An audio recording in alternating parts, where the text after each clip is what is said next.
लोगों के लिए शादी में खाना कम नहीं पड़ा तो यहाँ कम पड़ेगा ही नहीं। आप ध्यान मत लो, पेटेश्वर दाता का वरदान है, सबके लिए अच्छी व्यवस्था कर देंगे और आज सरकार को झुकाएंगे, बस शांति रखना जरूरी है।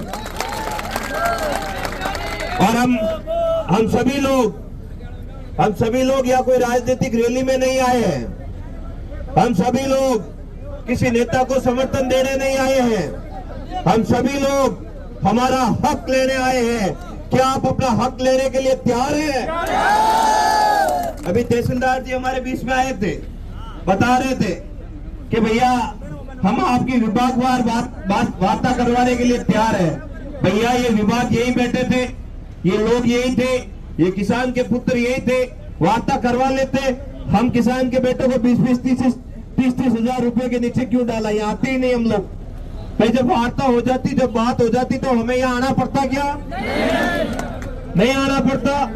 जब आए हैं तो फिर आप तो रोजाना यही बैठे, आपसे क्या वार्ता करें? वार्ता करने के लिए बाड़मेर जाएंगे सीधा भैया, कहीं रुकने वाले नहीं है हम लोग। अगर किसी के माइंड में ये गलतफहमी हो तो निकाल देना, हम हनुमान बेनीवाल जी के सिपाही है। चांद सिंह सामने खड़ा है, वो हनुमान बेनीवाल जी का सिपाही है। और आपकी लाठी में इतनी ताकत नहीं कि किसान के बेटों को रोक सके, और आपके शासन में इतनी ताकत नहीं कि आप किसान का हक खा सके। हमने पहले भी हमारा हक लड़ाई लड़के सड़क पर लड़ाई लड़के लिया है, और आज भी हम हमारा हक सड़क पे लड़ाई लड़के लेंगे।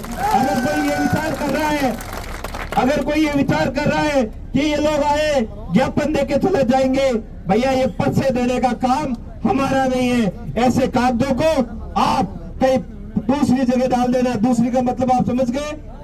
भाई हम वो कागज देने नहीं आए, हम हमारा हक और अधिकार लेने आए हैं, और हक और अधिकार लेकर ही जाएंगे। भाइयों अभी ताजाराम जी बता रहे थे कि हमें अनुशासन के तरीके से चलना है। हाँ, जब तक कोई इशारा नहीं हो तब तक हमें कोई अपनी मर्जी से निर्णय नहीं लेना है। इशारा हो जाए कि कलेक्टर के अंदर, ऑफिस के अंदर घुस जाओ तो अंदर भी घुस जाना है, लेकिन बिना इशारे के मत घुसना। आप ऐसा ना हो हम पीछे खड़े हैं, सब लोग कहाँ गए, आगे चले गए, वैसे नहीं जाना है। वैसे जाने से क्या होता है, इन लोगों को ये पता चलता है ये अशिक्षित है। हमें ये परिचय देना है कि हम लोग शिक्षित हैं, और आजादी से लेकर आज तक जब भी लड़ाई लड़ी है बड़ी अनुशासन के तरीके से लड़ी है, और आज भी इस लड़ाई को व्यवस्थित रूप से लड़ेंगे। दोनों हाथ उठाकर बताओ, ये लड़ाई लड़ने के लिए तैयार है? मजबूती से लड़ेंगे। जब तक आपकी बात मानी नहीं जाएगी तब तक एक भी किसान यहाँ से अपनी जगह से हटेगा नहीं। और ये आपकी जमीन है ना, इसका भी आज काम करेंगे। आपकी जमीन बैठने की जमीन है, आपकी बैठने की जमीन है जो धरने की, ये यहाँ नहीं ली है।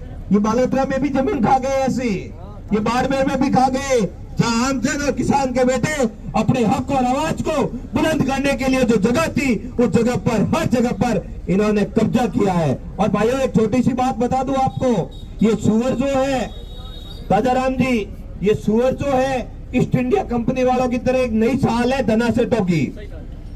कैसे भी करके किसानों का खेती से मन हटाओ। जब खेती से मन हटेगा, अंदर खेती नहीं होगी, किसानों के फसल नहीं होगी, उस समय ये धना सेठ आएंगे और अपनी जमीन को लीज पे लेंगे, और धीरे धीरे उस जमीन को अपना खुद का कब्जा करेंगे और हमें जमीन से बेघर कर देंगे। और उसी साल का नतीजा है ये सुअर। जगह जगह पर सुनियोजित तरीके से इन सुअरों को लाकर गांव में छोड़ा गया है, और गांव में किसानों को परेशान किया जा रहा है, क्योंकि किसान दीवार तो बना नहीं सकता, इतना मजबूत है नहीं कि खेत के चारों ओर दीवार खड़ी कर दे।